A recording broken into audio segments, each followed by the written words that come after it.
आप देख रहे हैं आजाद बुल इंडिया का हेडलाइंस शो। आज है 28 अक्टूबर 2024 और मैं हूं आदिल खान आजाद।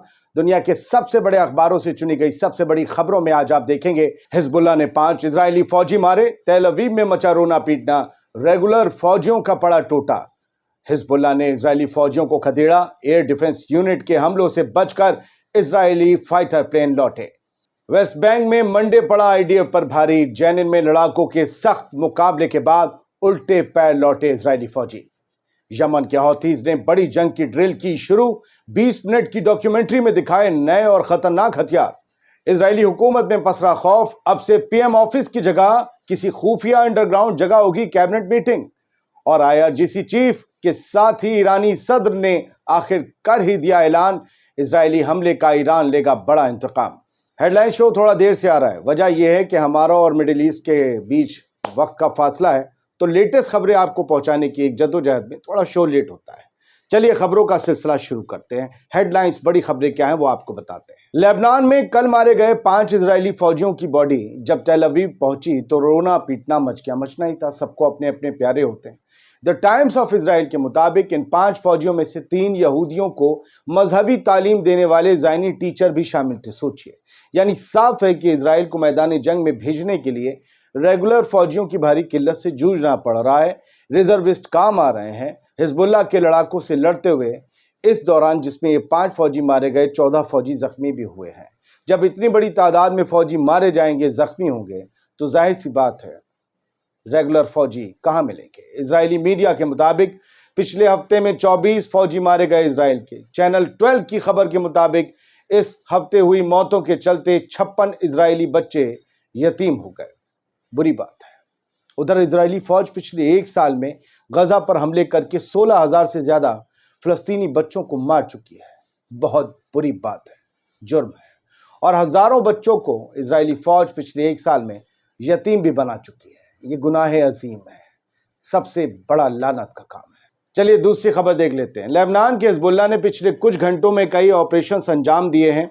हिजबुल्लाह ने न सिर्फ आईडीएफ को अपने कुछ इलाकों से खदेड़ा है, उनके फौजियों को खदेड़ा है, एडवांस होने से रोका है, बल्कि हिजबुल्लाह की एयर डिफेंस फोर्स ने भी, एयर डिफेंस यूनिट ने भी इजरायली फाइटर प्लेन्स और ड्रोन्स पर भी हमले करके उन्हें वापस लौटने पर मजबूर कर दिया। अल मायदीन की एक खबर देखिए। इसके मुताबिक हिजबुल्लाह ने नॉर्थ इजराइल जो है, कब्जे वाला फलस्तीन इलाके जो है नॉर्थ में, उनमें इजरायली सेटलर्स की कई बस्तियों पर, इजरायली ठिकानों पर, मिलिट्री बेसिस पर रॉकेट से एक तरफा ड्रोन्स, जिन्हें कामिकाजे सुसाइड ड्रोन्स भी कहते हैं, उनसे हमला किया, बड़े हमले किए, बमबारी की और साउथ लेबनानी गांवों में आगे बढ़ने की कोशिश कर रहे इजरायली फौजियों का सामना किया, उन्हें खदेड़ा। कुछ ऑपरेशंस के दौरान हिजबुल्लाह की एयर डिफेंस यूनिट्स ने वेस्ट लेबनान के अपने एयर स्पेस में इजरायली लड़ाकू जहाजों और वेस्ट बेका इलाके के आसमान में सरफेस टू सरफेस, सतह से सरफेस टू एयर, सतह से हवा में मार करने वाली मिसाइलों के साथ एक इजरायली हर्मेस 900 ड्रोन को खदेड़ दिया। इससे उन्हें लेबनानी हवाई इलाकों से या हवाई क्षेत्र से, एयर स्पेस से पीछे हटने के लिए मजबूर होना पड़ा, इन हर्मेस ड्रोन्स को और इजरायली फाइटर प्लेन्स को। यानी जबरदस्त तरीके से हिजबुल्लाह अपनी जमीन के लिए इजरायली फौज से मुकाबला कर रहा है। इजरायली फौज भी जबरदस्त बमबारी करके लेबनान के कई इलाकों को तबाह कर रही है। ये खबर भी तो आपको बतानी ही होगी। कुछ न्यूज़ नेटवर्क ने आज दोपहर जब ये वीडियो शेयर किया तो मुझे लगा गजा का है, लेकिन ये लेबनान का है। ये टायर इलाका है, शहर है साउथ लेबनान का। वहाँ पर इतने भारी बम और मिसाइल मारे इजराइल ने कि कई फीट नीचे गड्ढे हो गए, इमारतें ज़मींदोज़ हो गई। 3 लोग बता रहे हैं इस इंडिविजुअल हमले में मारे गए हैं। लेबनान की नेशनल एजेंसी ने इस बारे में रिपोर्ट की है। 2 लोग जख्मी हुए हैं और ये घर रामी नेबरहुड जो आता है टायर में, वहाँ पर हुआ है, वहाँ पर हुआ करता था, अब नहीं है, मलबा है। वेस्ट बैंक में भी आज मंडे को 28 अक्टूबर को इजरायली फोर्सेस घुसी। उनका ज़बरदस्त तरीके से जेनिन में रेजिस्टेंस मूवमेंट के लड़ाकों ने मुकाबला किया। मुकाबला ही नहीं किया बल्कि इजरायली फौज को वापस लौटने पर मजबूर भी कर दिया। अल मायदीन की खबर बताती है अक्सर अस्कर कैंप है, अस्करी मिलिट्री को कहते हैं, अस्कर कैंप है जेनिन में। वहाँ पर आईएफ ने, इजरायली ऑक्युपाइंग फोर्स ने जाकर धावा बोला था, लेकिन रेजिस्टेंस फाइटर्स उन्हें कड़ा मुकाबला देने के लिए मशीन गन्स, रॉकेट्स, आरपीजी ये सब लेकर उतर पड़े और ज़बरदस्त तरीके से चारों तरफ से घिर कर उन पर हमला किया। इसके बाद रिपेल होना पड़ा, रिट्रीट होना पड़ा, आईओएफ को वापस अपने इलाकों में जेनिन छोड़कर निकलना पड़ा। जेनिन वेस्ट बैंक का एक खूबसूरत इलाका है और आयदा रिफ्यूजी कैंप जो है नाबुलस में वहाँ पर भी रेड की थी इजरायली फोर्स ने। वहाँ से जो है टेंशन्स बढ़ने की खबर सामने आई है।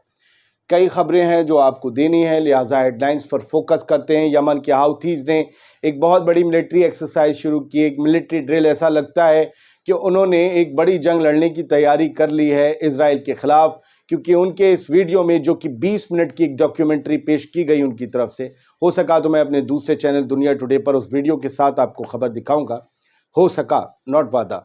लेकिन यहाँ ये बता दूं कि इस 20 मिनट की डॉक्यूमेंट्री में गजब खतरनाक हथियार दिखाए हैं हाउथीज ने, जो इजराइल और अमेरिका के साथ लिए ज़रा मुश्किल का सबब हो सकते हैं, क्योंकि उन्होंने इन हथियारों को दिखाते हुए दावा किया है कि अब हम ज़ोर से और ख़तरनाक तरीके से हमला इजराइल पर करेंगे। फ़लस्तीनियों, गज़ा, लेबनान, इन सब के लिए हम इस जंग को आगे बढ़ाएंगे, अपने अहद से पीछे नहीं हटेंगे।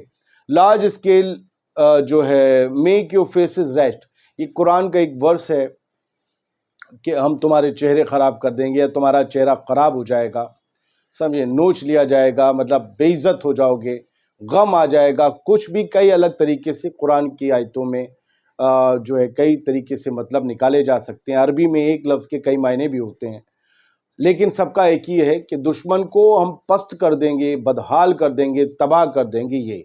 ये ड्रिल का एक मोटो है और कई इसमें जानकारियां हैं जो मैं आपको अगर अलग से वीडियो बनाया तो दे सकता हूं। इराकी हिजबुल्लाह ने भी अब यूएस को सीधी वार्निंग दी है। इराकी हिजबुल्लाह की एक ब्रांच इराक में जो है उसे इराकी हिजबुल्लाह कहते हैं। अलमायदीन ने लिखा है कि उन्होंने अमेरिका से कहा है कि तुमने जो मदद की है इजराइल की ईरान पर हमला करने की, तुमने हिमाकत की है और तुम्हें इसकी भारी कीमत चुकानी पड़ेगी।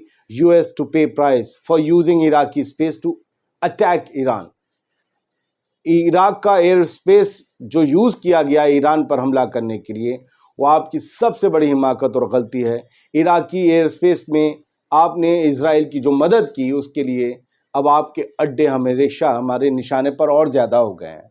तो अब यूएस के जितने भी अड्डे हैं इराक में, मिलिट्री बेसिस हैं, उन पर बड़ा खतरा मंडरा रहा है। Cabinet won't meet at prime minister's office और IDF headquarter over security concern. Israel में बड़ा खौफ है, बड़ी बेचैनी है कि ईरान पर जो हमला किया है कहीं उसका रिटेलिएशन ईरान ना करे, या ईरान के जो बाकी अलाइड फोर्सेस हैं या अलाइड ग्रुप्स हैं लाइक हिजबुल्लाह, हाउथीज, हमास या फिर सीरिया और इराक के रेजिस्टेंस मूवमेंट कहीं बड़ा हमला ना कर दें। इसको लेकर इजराइल में ख़ास तौर से टेल अवीव में बहुत ज़्यादा सिक्योरिटी कंसर्न्स जो हैं वो देखने को मिल रहे हैं और इसी के मद्देनज़र एक बहुत बड़ा कदम उठाया गया है कि अब जब भी इजरायली हुकूमत की कैबिनेट मीटिंग होगी तो वो अब तक जो प्राइम मिनिस्टर के ऑफिस में या आईडीएफ के हेडक्वार्टर में होती थी वो वहाँ नहीं होगी बल्कि किसी खुफिया जगह पर होगी।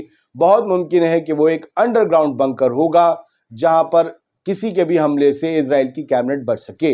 ये भी कहा गया है, इसी में लिखा है कि मिनिस्टर्स रिपोर्टेडली टोल्ड, मिनिस्टर्स को ये बता दिया गया है कि किसी भी सिक्योर लोकेशन पर आप अपने साथ हथियार नहीं ला सकते, निहत्था आना होगा। क्या इस बात का खदशा है कि कोई अपना ही मिनिस्टर हमारी जान ले लेगा?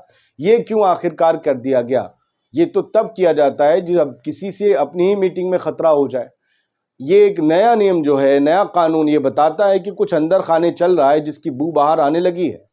हमास के ऑफिशियल्स ने इसी में लिखा है, कहा है कि वो जो बातचीत ये आप डील की कर रहे हैं, ये इजरायली अखबार दावा कर रहे हैं कि वो उसके लिए राज़ी, जबकि हमास ने क्लियर कर दिया है कि हम ऐसी किसी डील में शामिल नहीं होंगे जिसमें परमानेंट सीज़ फायर का जिक्र ना हो। आप पिछला वीडियो जाकर देख सकते हैं, उसी पर है। हाँ, अब आते हैं बात कि ईरान पर हमला हुआ। 2 रोज़ पहले इजराइल का हवाई हमला हुआ और बड़े दावे किए गए, बड़ा नुकसान किया, ये किया, वो किया, कुछ सैटेलाइट इमेजेस भी नुकसान किया ही हैं। 4 ईरानी फ़ौजी मारे गए, 4 ईरानी फ़ौजी।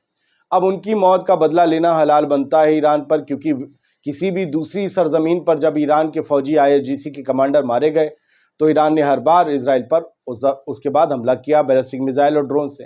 لیکن اس بار یہ فوجی ان کی زمین پر مارے گئے۔ سوال ہم نے بھی پوچھا تھا، ایران کیا بدلہ لے گا؟ جی، IRGC کے چیف حسین سلامی نے کہا ہے کہ بیٹر کانسیکوینسز ہوں گے جو ایران پر اٹیک ہوا ہے اس کے، یعنی یوں سمجھ لیجیے کہ اب آپ کو ایک بڑا ہرجانہ بھگتنا ہوگا۔ IRGC کے میجر جنرل حسین سلامی نے یہ کہا ہے کہ زائنسٹ رجیم اب انتظار کرے اور آپ کو منہ توڑ ہم جواب دیں گے، اور ایسا دیں گے جس کے بارے میں اپنے آپ نے خوابوں اور خیالوں میں تصور بھی نہ کیا ہوگا، یعنی آپ کی امیجنیشن کے پار ہوگا۔ ہم وہ حملہ کریں گے، اور آپ نے جس طریقے سے ایران کے 4 آرمی فورسز کے جوانوں کو مارا ہے، ہم ان کا خون رائگاں نہیں جانے دیں گے۔ اب اسی نظریے میں 28 کی یہ خبر تھی، 28 اکتوبر میں ایران کے صدر مسعود پزشکیان کا بیان پڑھیے کہ ایران جنگ نہیں چاہتا، ایران جنگ کا خواہش مند نہیں ہے، لیکن اسرائیل کو معقول جواب دے گا، اسرائیل کو اس کی کرنی کا جواب دیا جائے گا۔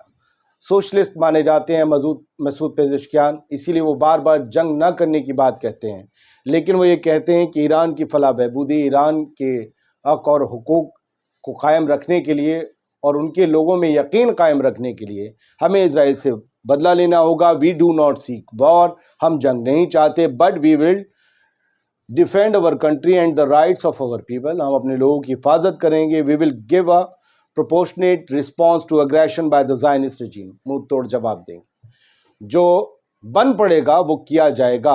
اب یہ کیبنٹ میٹنگ میں انہوں نے پریزیڈنٹ نے بولا تھا کل رات سنڈے میں، آج تسنیم جو نیوز ایجنسی ہے ایران کی، انہوں نے اسے زینت بنایا، ہیڈ لائن دی 28 اکتوبر کو۔ IDF کے چیف اس کے برعکس کیا کہہ رہے ہیں؟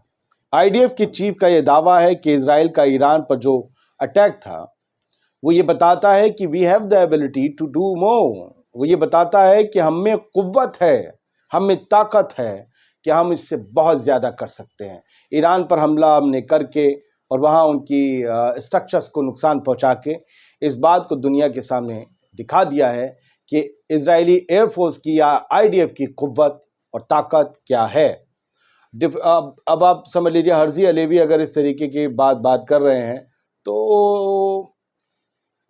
طاقت تو ہے، لیکن ایران کو کم کر کے آنکنا تو بڑا مشکل کا سبب ہے۔ وہ 2 بار آپ کو دکھا چکے اور دنیا نے دیکھا، آپ نہیں دکھا پائے۔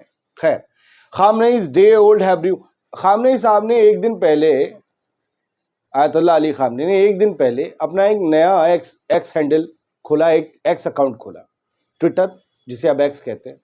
انہوں نے ہیبریو میں کھولا تھا، یہودیوں کی جو زبان ہے جیوز کی، اس میں کھولا تھا، اسے ایک ہی دن میں سسپینڈ کر دیا گیا، کیونکہ وہ جو لکھ رہے تھے ان کی طرف سے، جو ان کی ٹیم پوسٹ کر رہی تھی ہیبریو زبان میں، اسے اسرائیلی پڑھ رہے تھے اور انہیں پتہ چل رہا تھا وہ چیزیں جو خامنئی لکھ رہے تھے یا بتانا چاہتے تھے اسرائیلیوں کو کہ تمہاری حکومت بچا نہیں پائے گی یا جو بھی، وہ اکاؤنٹ سسپینڈ ہو گیا۔ ایک دن میں ایسا کیا ہو گیا، خامنئی صاحب نے اس میں ایسا کیا لکھ دیا کہ ٹویٹر کو یا ایکس کو، ایلن مسک کو یہ اکاؤنٹ سسپینڈ کرنا پڑ گیا؟ آخر اتنا خوف کیوں ہے؟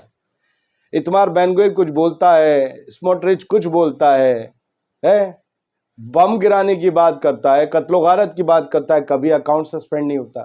کیا علی خامنئی نے نیوکلیئر بم گرانے کی بات کہہ دی تھی؟ کیوں ڈر گئے ہو ایلن مسک؟ کس کے کہنے پر ڈر گئے ہو؟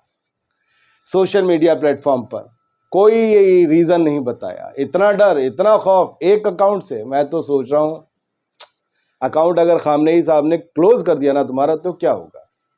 As Mossad head goes to Doha Egypt proposed to, ہاں وہی یہ بات ہم پچھلی ویڈیو میں آپ کو بتا چکے تھے۔ موساد کے اور CIA کے چیف قطر میں ملے، پرائم منسٹر کے ساتھ وہاں کے ملے اور یہ تجویز کی کہ بھائی 2 دن کا سیز فائر ہو جائے۔ اس کا پروپوزل مصر نے آج رکھا، میں نے آپ کو پچھلے ویڈیو میں دکھایا، ذرا دیکھیے گا۔ 2 دن کا سیز فائر غزہ میں، اور 2 دن میں 4 ہوسٹیجز ہیں خاص، وہ چھوڑنے کی بات ہو رہی ہے اسرائیل۔ ذرا دیکھیے اسے جا کر اس ویڈیو، حماس نے کیا کہا، آپ کو سمجھ آئے گا۔ Benjamin Netanyahu Middle East settlement, stalling Middle East settlement, Middle East میں جو اس وقت اتھل پتھل ہے اس کو ٹھیک ہونے سے بینجامن نیتنیاہو نام کا شخص روک رہا ہے۔ صرف اور صرف امریکہ میں कुछ ही दिनों में होने वाले इलेक्शन के, अगले महीने होने वाले इलेक्शन की वजह से। ये CNN की रिपोर्ट है और इस रिपोर्ट में आगे लिखा है कि नेतन्याहू सीज़फायर को लटका रहा है सिर्फ इसलिए कि इसका फायदा रिपब्लिकन उम्मीदवार डोनाल्ड ट्रंप को मिल सके, क्योंकि डोनाल्ड ट्रंप की जहनियत क्या है आप सबको पता है। जेरूसलम में उसने अमेरिकन एम्बेसी खोल दी थी, जबकि वहां नहीं खोल सकता था, तेल अवीव में थी। वो डिस्प्यूटेड जगह है।